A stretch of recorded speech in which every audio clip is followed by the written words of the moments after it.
Seu meu amado, bem-vindo de volta a mais uma das nossas aulas da nossa escola bíblica diária. E nós vamos falar sobre mais alguns personagens.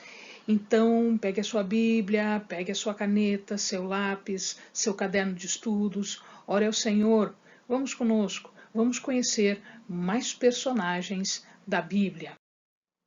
Hoje nós vamos falar, na verdade, de dois personagens, porque eles estão interligados numa única ação dentro da palavra de Deus, que está a partir do capítulo 4, né? e ainda o capítulo 5 de Juízes. Capítulo 4, capítulo 5 de Juízes. Nós vamos falar sobre Débora e Baraque. Baraque quer dizer relâmpago e Débora quer dizer abelha. Então, vamos falar de Débora primeiro.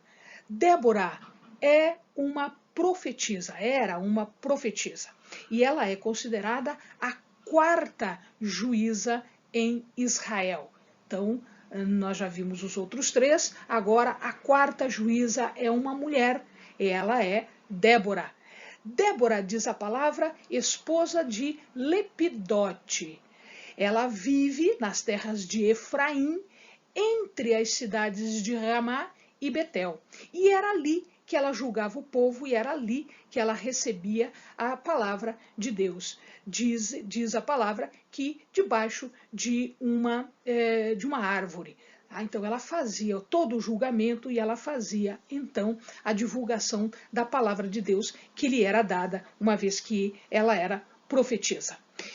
Em verdade, o que acontecia naquela época é que o povo estava sendo de novo assediado e tendo o objetivo de ser dominado pelos cananeus. Na verdade, sobre o povo estava Jabim dos cananeus. Né? Então, o que ela fez? Ela reúne a tribo de Naftali, a tribo de Zebulon, para ir em batalha contra Jabim. Entretanto, aqui nós vamos ver que ela, como mulher, não ia à guerra. Então, ela chama Baraque, né, porque Deus levanta Baraque para fazer esta função. Baraque se nega a ir sozinho. Ele quer que Débora vá junto com ela. Então, nesse ponto, Débora diz: pois muito bem, agora você vai dividir a honra com uma mulher. Você abriu mão da honra, você abriu mão desta fama de ser o libertador, porque você dividiu comigo. Então, ao final, quando Baraque e o seu exército vencem Císera. Císera era quem? Císera era o comandante das tribos dos cananeus. Tá? Ele era um comandante mercenário, então ele era pago para lutar. Então Jabim o contrata para ir contra o povo de Deus, e aí Baraque o vence. Quando ele o vence, no capítulo 5 da palavra de Deus, você vai ver o cântico que Débora elabora, celebrando a vitória. Nosso outro personagem é Baraque. Baraque era filho de Abinoão. Ele era de Quedes, da tribo de Naftali. Então, o que acontece aqui? Acontece que os cananeus estavam dominando o povo de Deus há 20 anos. Estavam dominando Israel há 20 anos. Há 20 anos eles eram tributários dos cananeus. E aí o que acontece? Eles começam a relaxar nesses tributos e Jabim, o rei, então, ele não aceita este tipo de atitude e ele acaba contratando um militar chamado Císera. Císera é um mercenário, como a gente já viu.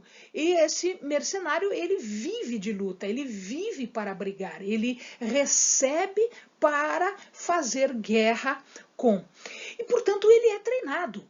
E aí o povo de Deus, sem muito treinamento, o que acontece? Ele acaba calmo, tranquilo, manso em relação a esse domínio dos cananeus.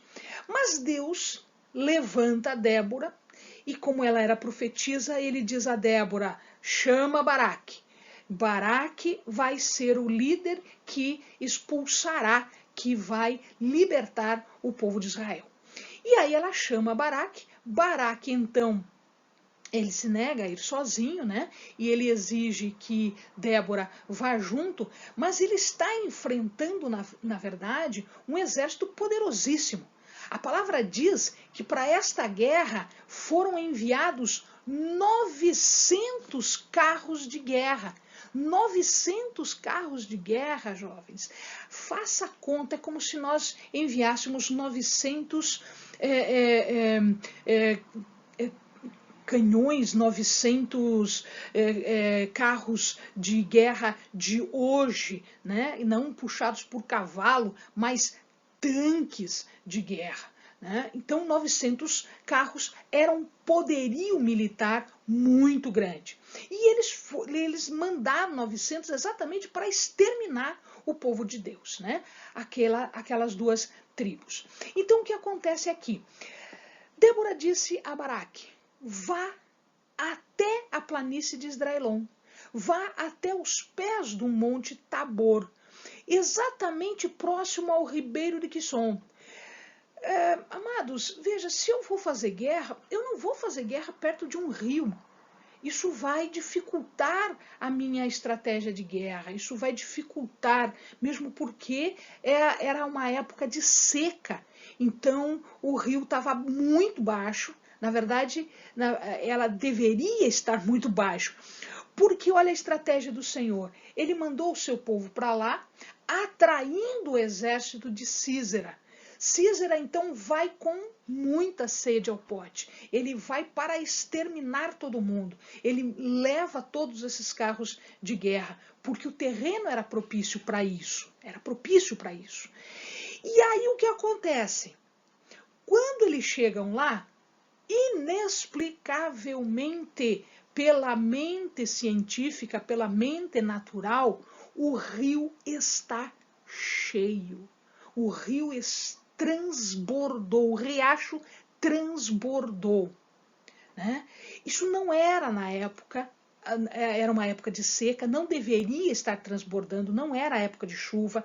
Mas o que aconteceu? Deus prepara o ambiente para que eles fossem atraídos exatamente para um lugar onde os seus carros de guerra fossem inoperantes. Eles ficaram presos na lama, eles ficaram inutilizados. Não foi Baraque que fez isso, não foi Débora que fez isso. Débora recebeu essa mensagem e passou essa mensagem para Baraque, atraindo-os para aquele lugar que era impróprio para aquele tipo de guerra. E aí o exército israelense pôde dizimar o exército de Sísera. Sísera, desesperado, ele sai dali, ele corre dali e ele vai se esconder numa tenda, a tenda de um homem chamado Eber. Eber, ele era descendente do sogro de Moisés, da mesma tribo, né? Então ele era descendente. Por quê? Não havia guerra entre Azor e os queneus, que era da tribo de onde Eber vinha. Então não havia guerra entre eles. O que ele fez? Como era neutro, ele foi se esconder lá. E entrou na tenda de Eber, que estava afastado. Ele não estava gostando, Eber não aceitava o posicionamento de Jabim, ele não aceitava a dominação dos israelenses, mas ele estava na dele, na tenda dele, e ele foi se esconder justamente na tenda de alguém que não era do lado de Sísera. O que acontece? O Eber não estava na tenda. Quem estava em casa, vamos dizer assim, né, era a sua esposa Jael. Já era uma mulher. o que ela ia fazer? Um grande militar chega na sua tenda e o que ela fez? Ela sozinha, ela pensou, eu vou fazer uma estratégia aqui, direcionada já pelo Senhor, eu creio. Então, ela acolheu Císera, ela deu de comer Císera, ela alimentou Císera, a palavra diz que ele toma um leite. E aí ele, cansado da guerra, cansado da batalha, cansado estressado de fugir, etc., toma um leitinho quente. Ah, mas não deu outra. Ele se deita e ele acaba dormindo. A palavra diz que Jael o cobre para que ele durma. E ele pede para que ela fique à porta da tenda para mandar embora todo mundo e ele poder descansar um pouquinho.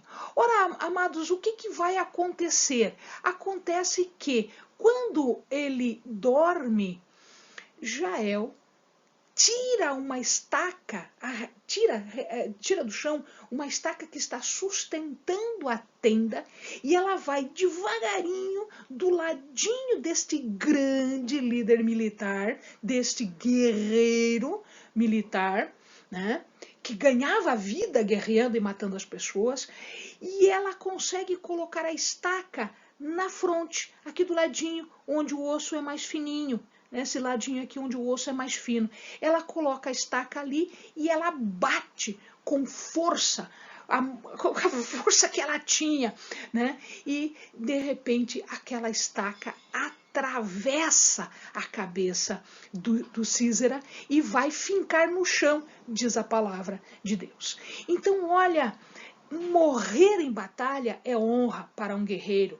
Mas morrer naquela época pelas mãos de uma mulher e morrer dormindo era a maior humilhação que um guerreiro poderia sofrer. Deus entregou este guerreiro nas mãos do povo de Israel, nas mãos de uma mulher, e ele morreu dormindo, não guerreando. E aí vocês vão observar que Débora faz um cântico de celebração, porque Deus entregou nas mãos de Baraque, né, um exército poderosíssimo, um guerreiro poderosíssimo.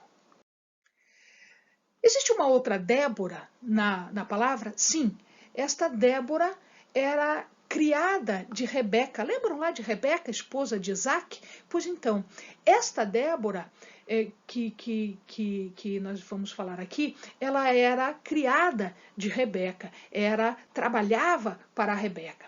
E ela já era criada de Rebeca quando Rebeca estava na sua casa, lá com Betuel, tá? Antes do seu casamento. E quando ela vai para casar com Isaac, quando ela se vai para fazer o casamento, Débora vai junto e ela fica com Rebeca depois do casamento, lá junto a ela, junto a Isaac, junto às crianças que nasceram depois. Amém, amados? Bons estudos!